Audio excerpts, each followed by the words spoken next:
विद्यार्थी मित्र नमस्कार. आज दिनांक आहे 18 फेब्रुवारी 2025. एम.एस सेकंड इयर, सत्र 4.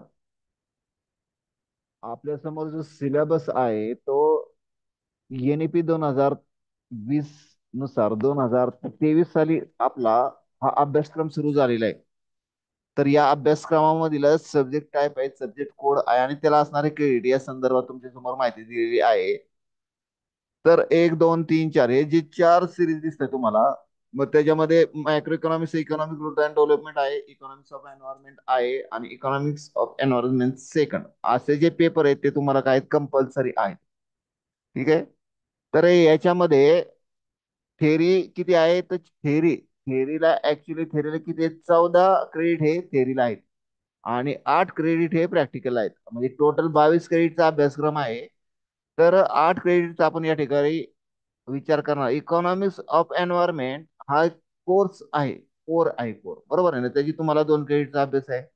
त्याचप्रमाणे इकॉनॉमिक्स ऑफ एन्व्हायरमेंट सेकंड आणि सर्वात महत्वाचा म्हणजे इको 681 रिसर्च प्रोजेक्ट आहे. तुम्हाला किती? 6 क्रेडिटला, म्हणजे जवळपास एक क्रेडिट किती मार्काचं आहे? 25 मार्काचं आहे. 8 क्रेडिटचा तुम्हाला इथं अभ्यास करायचा आहे. तर रिसर्च प्रोजेक्ट कशा प्रकारे तयार करावा, कोणत्या प्रकारची माहिती घ्यावी, आज आपण या ठिकाणी या संदर्भात माहिती घेणार आहोत. तुम्हाला या ठिकाणी स्क्रीनवर दिसत असेल, ही स्क्रीन आपण लेक्चर रेकॉर्ड करतोय. झूम करतो. रिसर्च प्रोजेक्टच्या संदर्भात आपण माहिती घेणार आहोत. तर हा तुमचा मॅक्रो इकॉनॉमिक्स विषय आहे. त्यामध्ये concept, consumption, function, APC factor हे या संदर्भात माझे ISML कर्व याच्या संदर्भात व्हिडिओ आहे. त्याच्या मी लिंक तुम्हाला त्या थेरी संदर्भात सोडेन. त्याचप्रमाणे आहे इकॉनॉमिक्स ग्रोथ अँड डेव्हलपमेंट. ठीक आहे. Role of agriculture development in बॅरिस ऍग्रिकल्चर वगैरे, technology and development, economic reforms वगैरे, 5 इयर्स प्लॅन आणि नीती आयोग या संदर्भात माझं एक लेक्चर आहे. FI BA ला आहे ते, किंवा BA ला सुद्धा इकॉनॉमिक्स अँड ग्रोथ डेव्हलपमेंट मध्ये आहे. त्या संदर्भात मी तुम्हाला लिंक शेअर करेन. Economics of environment. तर हा पहा, हा काय आहे? थेरी आहे. ही काय आहे? 2 क्रेडिटची थेरी आहे. लक्षात घ्या. प्रत्येक विद्यार्थ्याला सांगणं शक्य नाही. आणि हा काय आहे? 2 क्रेडिट. इकॉनॉमिक एन्व्हायरमेंट तर तुम्हाला जे 4 क्रेडिट आहेत, ते 4 क्रेडिट पैकी 2 काय आहे? तर प्रॅक्टिकल आहे. 50 मार्काचं प्रॅक्टिकल आहे. काय? 50 मार्काचं प्रॅक्टिकल. प्रॅक्टिकल वर्क काय काय? Making assignment on environment and economics. ठीक आहे ना. तुम्हाला असाइनमेंट बनवायच्यात.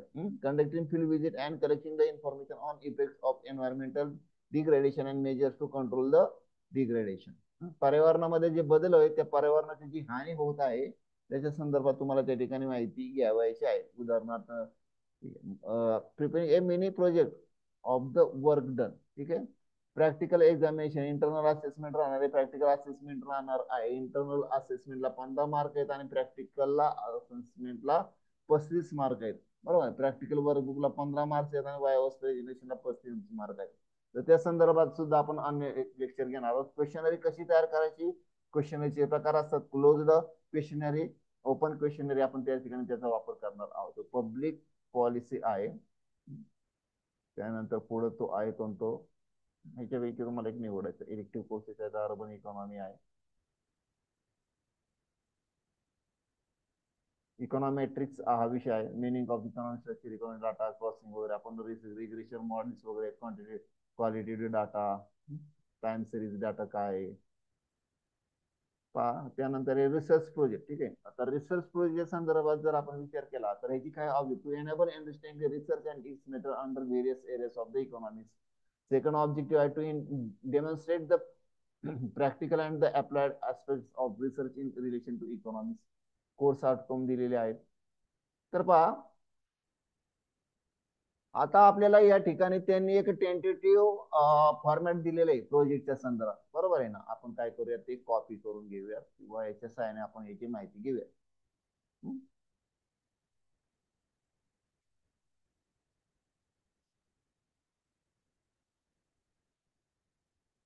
एकच मिनिट, मी निव्वळ फाईल घेतो, त्यामध्ये तुम्हाला सांगतो ना आपला जो काय बजेट आहे, त्या बजेटच्या संदर्भात सुद्धा आपल्याला बजेट संशोधनासाठी आपण विषय घ्यायचा आहे. काय विद्यार्थ्यांना आपण या ठिकाणी माहिती देणार आहे.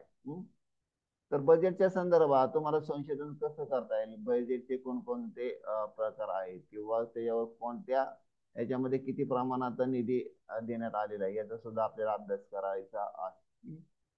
ते सुद्धा तिथे जाणून घ्यायचंय, व्यवस्थित पाहून घ्यायचंय. थोडीशी एका बाजूला मी पीपीटी तयार करतोय.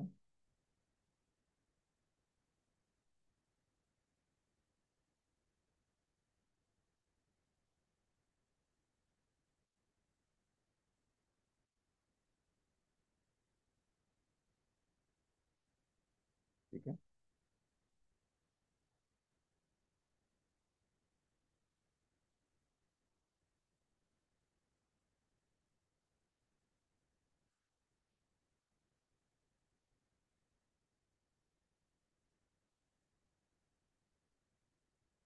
तर हा जो रिसर्च प्रोजेक्ट आहे कशा प्रकारे चालेल, इंट्रोडक्शन, प्रस्तावना, तुम्ही जो विषय घेतलेला आहे उदाहरणार्थ महाराष्ट्र, महाराष्ट्राच्या संदर्भात आपण आता काय करू, महाराष्ट्राचा जो सोशिओ इकॉनॉमिक सर्वे आहे त्याच्या संदर्भात चर्चा करू बरं का. आता introduction, review of relevant literature, importance of the study, statement of problem, hypothesis, objective, research methodology, research method, tools of data collection, primary data, secondary data selection, हे सर्व मुद्दे त्यामध्ये येणार आहे. आपण तंतोतंत त्या मुद्द्यानुसार या ठिकाणी व्यवस्थित असते चांगल्या पद्धतीने माहिती घेणार आहोत. तो पर्यंत मी दुसरी आपण काय करूया, दुसरी स्लाइड घेऊयात या ठिकाणी, की महाराष्ट्र शासनाचं जे आहे वर्ल्ड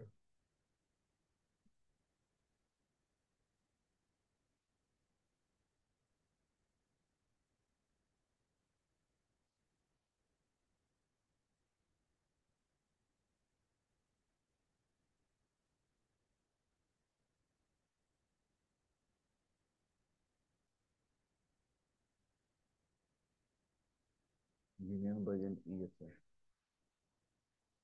पोस्टल सेक्टर.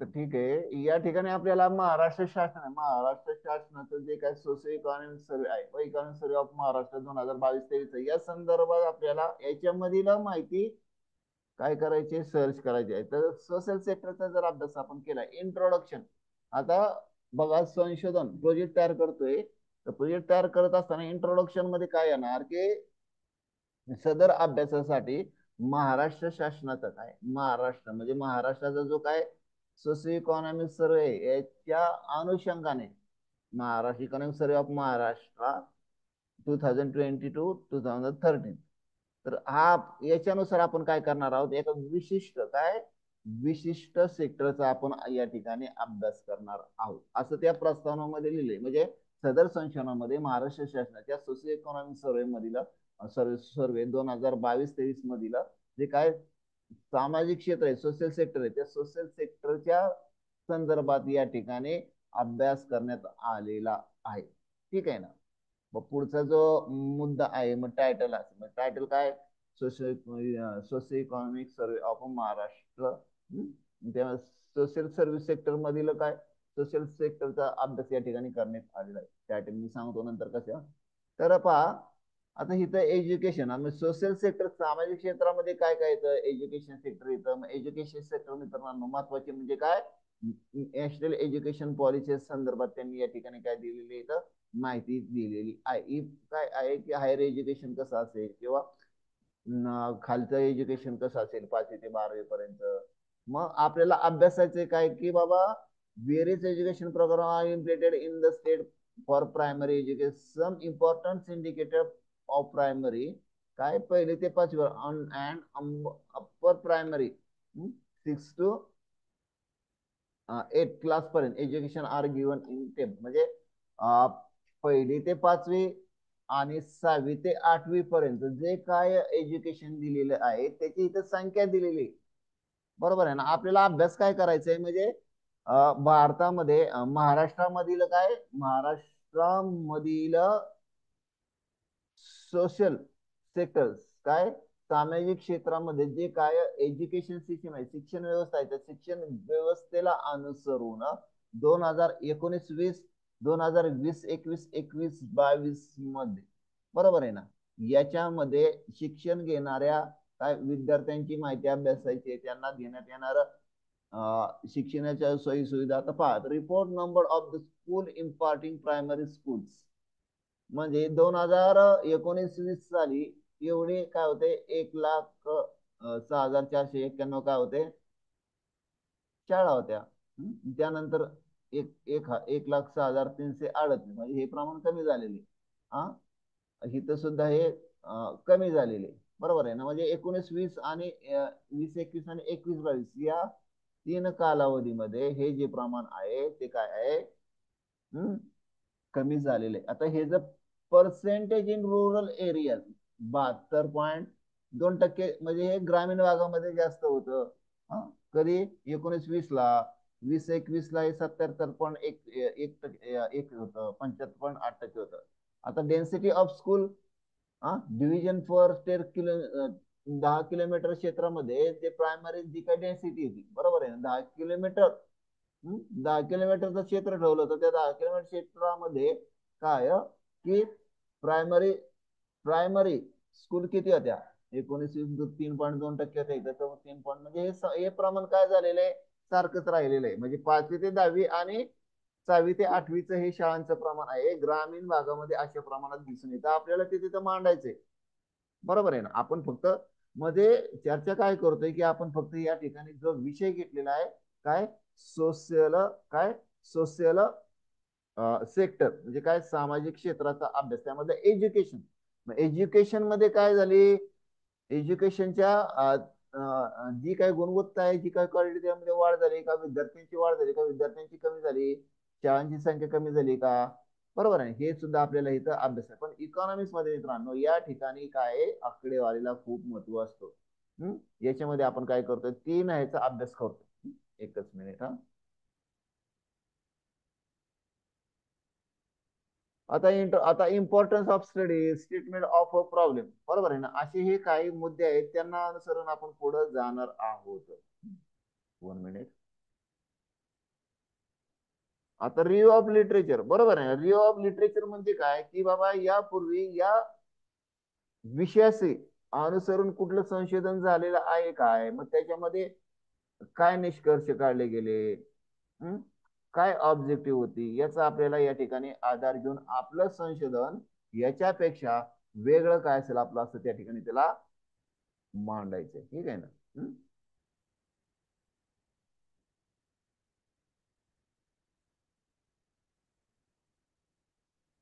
पुनश्च मी ती स्क्रीन घेतो.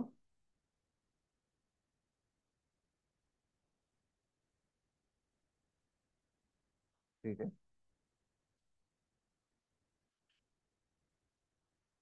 स्क्रीन कुठे गेली.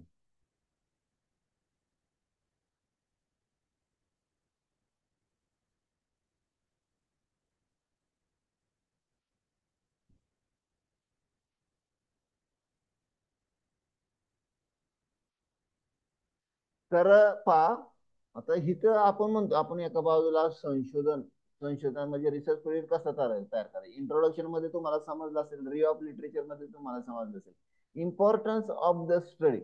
पहा, आता शैक्षणिक आपण शिक्षण, आता पुढे सुद्धा खूप आहेत असं शिक्षणाच्या संदर्भात आहे, बरोबर आहे ना. आता एका विद्यार्थ्याने सर म्हणला की मी सर शिक्षणाच्या संदर्भात अभ्यास करतो, किंवा सूर्यकांत खोडे माझ्या समोर आहे, तो बसले, तो म्हणतो की सर मी शिक्षणाच्या संदर्भात चर्चा करेल. किंवा आता खरं म्हणजे आता पब्लिक हेल्थच्या बाबतीत काय, सार्वजनिक आरोग्याच्या संदर्भात एखादा किंवा बाबा आदित्य आमले असेल, तर सर तुम्हाला मी पब्लिक हेल्थच्या संदर्भात मी माहिती घेऊ इच्छितो, तर त्यांनी करायचंय काय की तुम्ही जे संदर्भ साहित्य वापरणार आहे ते इत्थंभूत असलं पाहिजे, त्यातला डाटा खराखुरा असला पाहिजे, बरोबर आहे. आता पहा, जर आदित्यनं जर विचार केला पब्लिक हेल्थच्या संदर्भात सर मी माहिती अभ्यासायचं, मला अभ्यास करायचा आहे, म्हणजे समाजामध्ये ज्या काय पब्लिक हेल्थ सर्व्हिसेस कशा प्रकारे पोहोचवल्या जातात स्टेट गव्हर्नमेंट मार्फत, बरोबर आहे, त्याचा डाटा इथं दिलेला आहे. म्हणजे 31 डिसेंबर 2022 पर्यंत सब सेंटर किती होते, 10,740. प्रायमरी हेल्थ सेंटर किती होते, तेवढे होते. कम्युनिटी हेल्थ सेंटर किती होते, आलं लक्षात. तर अशा प्रकारे आपल्याला याचा अभ्यास करावायचा आहे. मग कोणकोणते मिशन होते वगैरे वगैरे, नॅशनल अर्बन मिशन काय झालं, कारण पहा लॉकडाऊनच्या काळामध्ये हेल्थ सेंटर महत्वाचे ठरले, बरोबर आहे ना. ऑनलाईन शिक्षण एज्युकेशन महत्वाचं ठरलं. लॉकडाऊन संपल्यानंतर नॅशनल एज्युकेशन पॉलिसी NEP 2020 ही महत्वाची ठरली. तर हे दोन जे महत्वाचे विषय आहेत ते खूप आपल्याला या ठिकाणी अतिशय बारकाईने अभ्यासायचे. मग कुठले कुठले प्रोग्राम म्हणजे आता बघा, आदित्यने विषय घेतला काय, काय की बाबा सोशल सेक्टर मधील काय काय सामाजिक क्षेत्रातील काय शिक्षण व्यवस्थेचा अभ्यास, काय शिक्षण व्यवस्थेचा अभ्यास, बरोबर आहे ना. वर्ष कधी 2021-22, 22-23 असं त्यांनी काय दिला, विषय दिला काय शिक्षण व्यवस्था किंवा शिक्षण क्षेत्राचा अभ्यास कुठला, महाराष्ट्र राज्यातील शिक्षण व्यवस्थेचा अभ्यास. मग ती शिक्षण व्यवस्था कशी आहे, बरोबर आहे ना. मग त्याच्या संदर्भात आपल्याला खूप असा अभ्यास राहील. मग उद्दिष्ट काय ठेवायचे बघा. आता इंट्रोडक्शन झाली, रिऑबिलिटी, इम्पॉर्टन्स ऑफ द स्टडी, म्हणजे ह्या विषयाचं महत्व काय आहे, काय महत्व आहे की बाबा हे महत्व अभ्यासत असताना भारतामध्ये NEP नॅशनल एज्युकेशन पॉलिसी 2023 पासून इम्प्लिमेंट करण्यात आली, बरोबर आहे ना. 23-24 पासून इम्प्लिमेंट करण्यात आली सिनियर कॉलेजला. म्हणजे या वर्षीचा FY 24-25चा FYBA चा अभ्यास कसा आहे, NEP वर आधारित आहे. मग याला अनुषंगून या ठिकाणी नॅशनल एज्युकेशन पॉलिसीचे जे गोल आहे, goal approved the national education policy 2019-2020 साली, बरोबर आहे. मग हे जे काय या संदर्भात काय याची सायलेंट फ्युचर आहे, काय universalization of education from pre school to secondary school with 100% gross enrolment ratio. म्हणजे अगदी पहिली पासून अगदी 4थी पर्यंत सगळ्यांना सारख्याच प्रकारचं शिक्षण द्यायचं. मग ते किती साध्य झालेले, त्याची प्रोसेस सुरू झाली to bring out of school children into the काय mainstream through and open schooling system. तर ही लक्षणे आहेत. मग याला अनुसरून तुम्ही एखादं उद्दिष्ट ठेवलं तरी चालेल, बरोबर आहे. आता दुसरं उद्दिष्ट काय राहिलं की काय प्रायमरी एज्युकेशनच्या संदर्भात अभ्यास करणे, बरोबर आहे. दुसरं उद्दिष्ट झालं काय, बरोबर आहे ना. म्हणजे आता इथं आपण 6 नंबरचा आकडा बघतोय की objective of the study. Objective काय असले पाहिजे, ऑब्जेक्टिव्ह आपलं हे टायटलला अनुसरून असलं पाहिजे. म्हणजे समाजामध्ये जे शिक्षण पद्धती आहे, प्रायमरी एज्युकेशन आहे, त्याला अनुसरून काय प्रायमरी स्कूल किती आहेत, आणि त्यांचं ग्रामीण भागामध्ये पर्सेंटेज किती आहे, एकूण पर्सेंटेज पैकी ग्रामीण भागामध्ये पर्सेंटेज किती आहे हे अभ्यासायचं. उदाहरणार्थ आपण उद्देश काय ठेवला, आपण पहिलं उद्दिष्ट आपलं तयार झालं की काय महाराष्ट्रातील काय महाराष्ट्रातील काय प्राथमिक शिक्षणाची काय स्थिती अभ्यासणी, बरोबर आहे. आता ही स्थिती अभ्यासत असताना त्या ठिकाणी आपल्याला आकडेवारी मांडली गेली पाहिजे. इथं तुम्हाला समोर आकडेवारी दिसते. दुसरा ऑब्जेक्टिव्ह काय की ग्रामीण भागामधील काय ग्रामीण भागामधील जे काय प्राथमिक शिक्षण आहे, बरोबर आहे ना, त्याच त्याच पर्सेंटेज किती आहे हे उद्दिष्ट ठरतं. काय म्हणजे out of total percentage of rural areas किती आहे, how much percentage of the rural areas compared with the overall percentage of a rural area. मग इथं तुम्हाला लगेच त्याचं उत्तर मिळेल 70.2, 77.1, 75.8. म्हणजेच काय की तुम्ही त्या ठिकाणी काय करताय की उद्दिष्ट दाखवताय की प्राथमिक शिक्षणाचा ग्रामीण भागातील अभ्यास करणे, बरोबर आहे ना. मग त्याच्या अंडर पहिलं काय की ग्रामीण भागातील काय प्राथमिक शिक्षणाची काय स्थिती अभ्यासणे. मग ही स्थिती कशी आहे, चांगली आहे. 77.2% हे काय ग्रामीण भागामध्ये, 70.1 म्हणजे म्हणजे हे प्रमाण कसं आहे की कमी आहे का जास्त आहे, म्हणजे 21-22 हे प्रमाण 2%नी कमी होत आलेलं आहे, बरोबर. म्हणजेच काय की ह्या ठिकाणी तुम्हाला असं म्हणता येईल की 19-20 आणि 20-21 या साली असणार ग्रामीण भागामध्ये काय प्राथमिक शाळांचं जे काही ग्रामीण भागातील पर्सेंटेज आहे हे 2.8% किंवा 7% काय झालेलं आहे कमी झालेलं आहे as compared to last 2 years.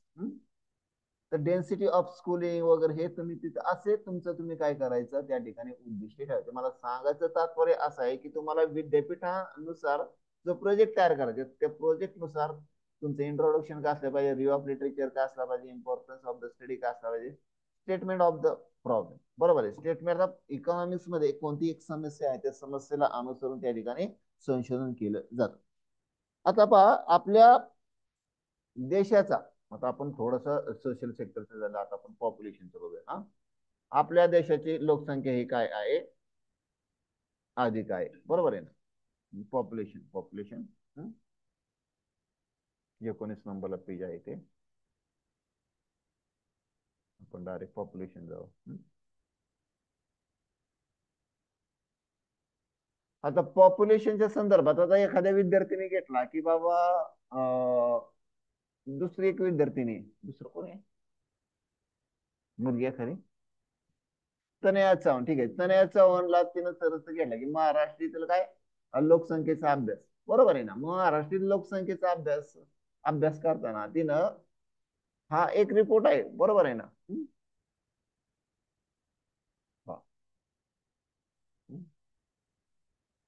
पॉप्युलेशनच्या संदर्भात,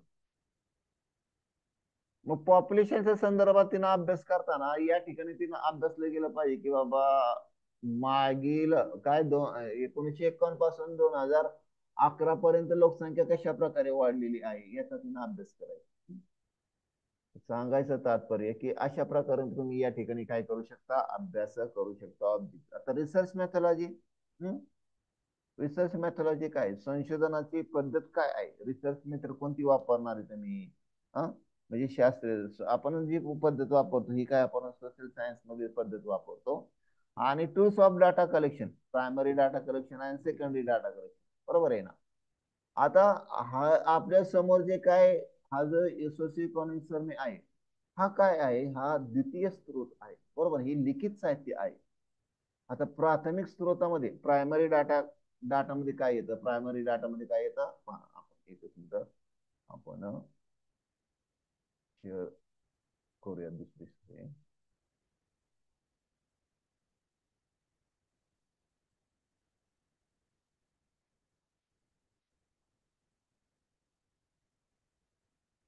ठीक आहे. रिसर्च मेथड्स काय, tools of data collection, primary data मध्ये काय येतं की प्रश्नावली येते, अनुसूची येतं, इंटरव्ह्यू येते, मुलाखत येतं. बरोबर आहे का. आणि सेकंडरी डाटामध्ये काय लिखित साहित्याचा समावेश, गव्हर्नमेंटचे रिपोर्ट असतात, बरंच काय काय काय लिखित साहित्य, मग एखादा ग्रंथ असेल वगैरे वगैरे, लोकसंख्येच्या संदर्भात एखादं प्रकाशित पुस्तक असेल, हा, लोकसंख्येच्या संदर्भात रिपोर्ट असेल. बरोबर आहे ना. एखादी वेबसाईट असेल. तर पहा आता मी या ठिकाणी एखादी इंडियन पॉप्युलेशन, एखादं इंडियन पॉप्युलेशन 2025. बरोबर आहे.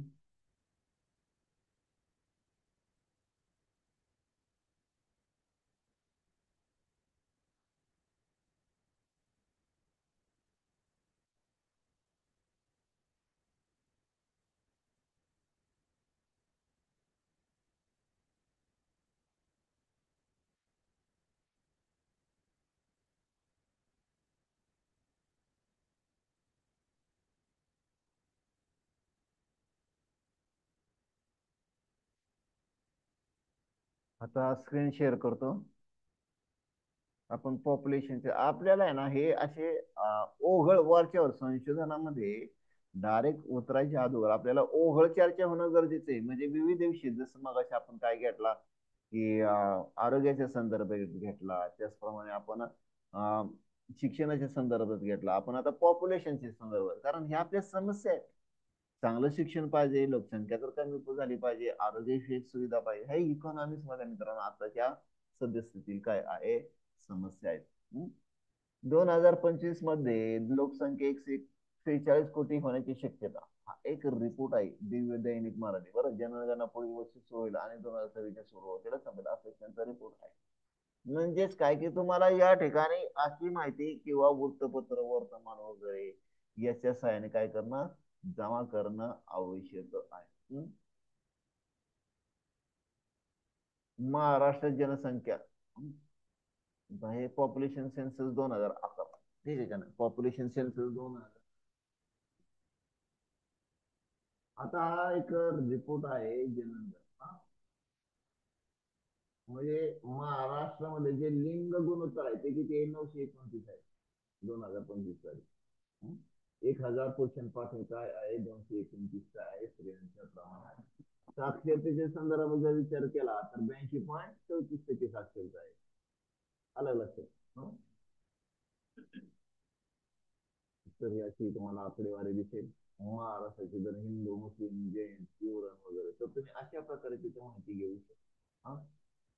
कोल्हापूर, सांगली, मग कुठल्या महाराष्ट्रामध्ये कुठलं असं राज्य आहे की त्या राज्याची लोकसंख्या अधिक आहे? अर्थातच मुंबई, त्यानंतर पुणे आहे, त्यानंतर नागपूर, बरोबर, त्यानंतर म्हणजे मुंबई, पुणे, नागपूर, नाशिक आणि औरंगाबाद आणि देवळी. मुंबई, पुणे, नागपूर, नाशिक आणि औरंगाबाद या तीन काय जिल्ह्यांची संख्या आपल्याला जास्त सांगली, बरोबर आहे. अशा प्रकारे ही माहिती तुम्हाला गोळायची, म्हणजे सांगतोय काय की या ठिकाणी आपल्याला काय करायचंय, आपला जो डाटा कलेक्शन आहे, बरोबर आहे ना, डाटा कलेक्शन मधला कुठला भाग हा, source of data, primary data, secondary data. आता सिलेक्शन ऑफ सॅम्पल पहा, सिलेक्शन ऑफ सॅम्पल, ठीक आहे. पॉप्युलेशन सॅम्पल, आता पहा की तुम्ही एखादं गाव सिलेक्ट केलं, गाव, बरोबर, एखादा देश, नेशन,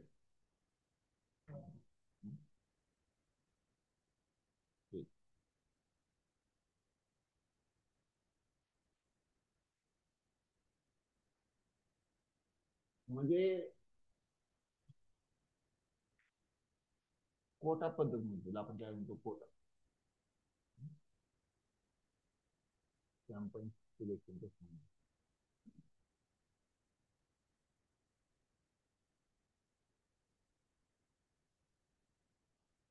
त्याला आपण काय म्हणूयात, नमुना निवड.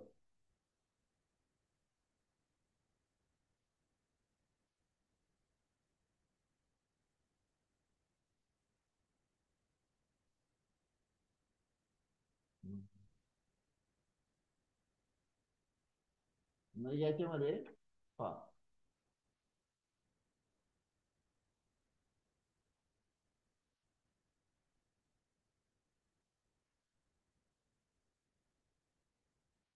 यादृच्छिक,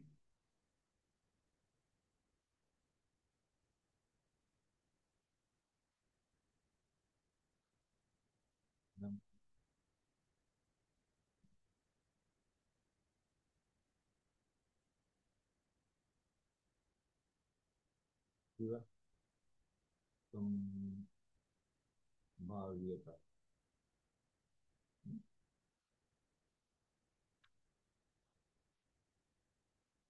आता संभाव्यता बघा, नमुना निवडीचे दोन येतात, संभाव्यता नमुना निवड आणि बिगर संभाव्यता निवड. काय बिगर, काय बिगर, म्हणजे आपण जे नमुने निवडतो त्याच्यापासून येणार उत्तर काय असतं, अधिकाधिक काय असतं, पॉझिटिव्ह असतं, बरोबर आहे. ग्रहिताचा सुद्धा आपण पुढे विचार करणार आहे.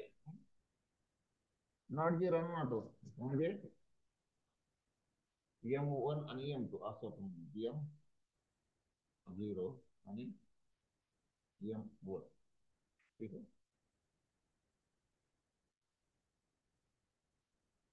तर M म्हणजे काय, त्याला काय म्हणलं, नल, काय नल हायपो,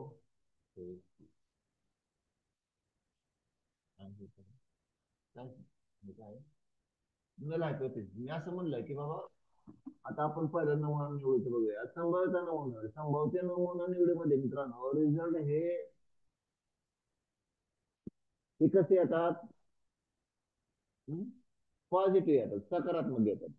बिगर संभवता निवडीमध्ये पॉझिटिव्ह येतील किंवा निगेटिव्ह, सकारात्मक येतील किंवा नकारात्मक येतील, बरोबर आहे. मी असं म्हटलं की बाबा जन्माला येणारा माणूस हा काय आहे, मृत्यू पावणार आहे, हे झालं माझं काय हायपोथेसिस. आणि त्याच मी दोन ऑप्शन ठेवले, काय सिंगल हायपोथेसिस, काय जन्माला येणारा माणूस हा काय आहे, मरण पावणार आहे. आणि यमोन काय, जन्माला येणारा माणूस हा अमर होणार आहे. मग सिद्ध करून दाखवा. जन्माला आलेला आतापर्यंत प्रत्येक माणूस हा काय झाला, हा गतप्राण झालेला आहे, त्याचा मृत्यू झालेला आहे. बरोबर आहे ना. मग होतं काय मित्रांनो, या ठिकाणी हे प्रूव्ह करून दाखवायला लागतं. म्हणजे भारतीय पॉप्युलेशनची जी आपण तुलना, पॉप्युलेशनच्या संदर्भात जर आपण निवड करताना काय, भारतीय पॉप्युलेशनचे अनेक काय आहेत मित्रांनो, तोटे आहेत फायद्यांपेक्षा. बरोबर आहे ना. तर ते तोटे कसे आहेत आणि फायदे कसे, ते आपल्याला प्रूव्ह करून दाखवायचंय. उदाहरणार्थ नमुना निवड. बरोबर आहे ना. आपण आता संभाव्यता नमुना निवड घेतली. एक गाव आहे, नसरापूर गाव आहे. नसरापूर, नसरापूर गाव. नसरापूरची गावची लोकसंख्या ती 5,000 आहे. म्हणजे आपण काय केला, नसरापूर एक गाव काय घेतला, संभाव्यता नमुना निवडीनुसार साधा, काय साधा साधा यादृच्छिक नमुना निवडीनुसार आपण काय घेतलं, एक कोटा ठरवला. एक देश हा कोटा, त्या देशातला स्टेट एक कोटा, त्या स्टेट मधला एक जिल्हा एक कोटा, त्या जिल्ह्याच्या तालुक्यातला एक गाव म्हणजे एक कोटा झाला कोटा. आणि ते कोट्यामध्ये असणारे आपण काय गाव लोकसंख्या किती, 500. मग ह्याला काय करायचं, 500 गुणिले 100 भागिले 500 गुणिले, त्या पर्सेंटेज काढायचं म्हणजे किती, 500. बरोबर, 500 गुणिले 100 भागिले 5 गुणिले पर्सेंटेज म्हणजे किती आपल्याला तिथं 500 येईल. बरोबर आहे. 500, 500 पॉप्युलेशन म्हणजे त्या गावामध्ये आपण काय घेतलं, 5% याप्रमाणे 5,000 पैकी किंवा 100 घेतले आपण, 100. बरोबर आहे. 100 100 100 एवढी लोकसंख्या आहे. आणि या 100 पैकी आपण 5% या प्रमाणात घेतले. पाच काय, 5 कुटुंब घेतली. कारण गाव कसं राहतं, गाव हे कसं आहे, कुटुंब, कुटुंब त्या ठिकाणी लक्ष दिलं, कुटुंबाचे उत्पन्न लक्षात घेतलं जातं. बरोबर आहे. मग आपण मग अशी म्हटलं की या कुटुंबामध्ये असणाऱ्या काय, हं? कुटुंब हा काय आहे, समाजाचा काय आहे, भाग आहे. हं? भाग आहे.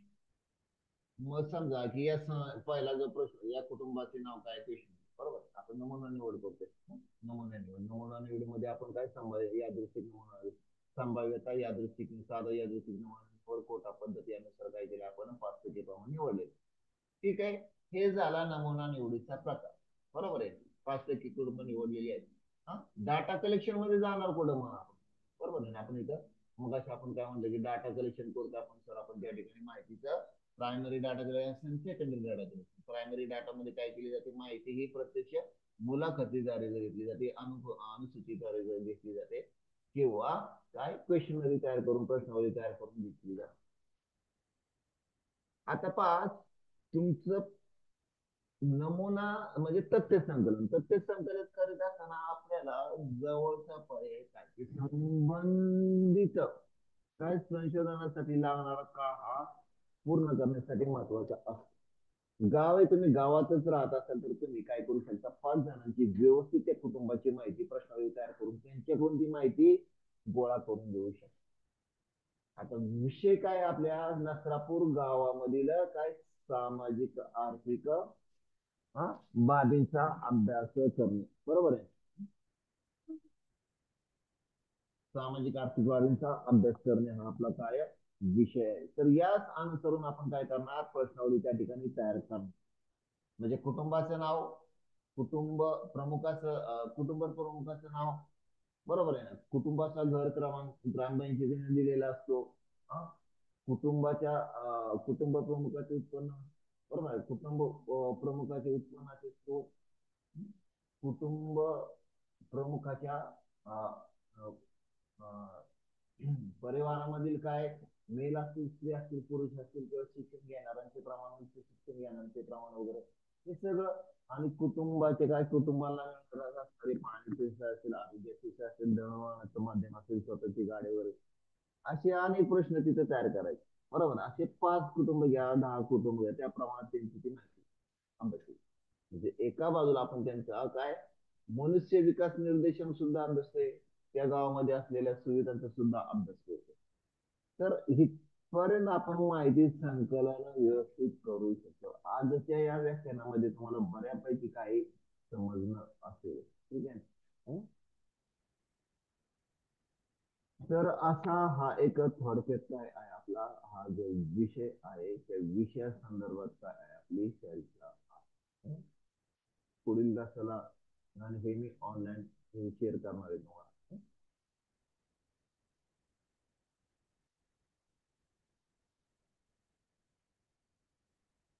किंवा मग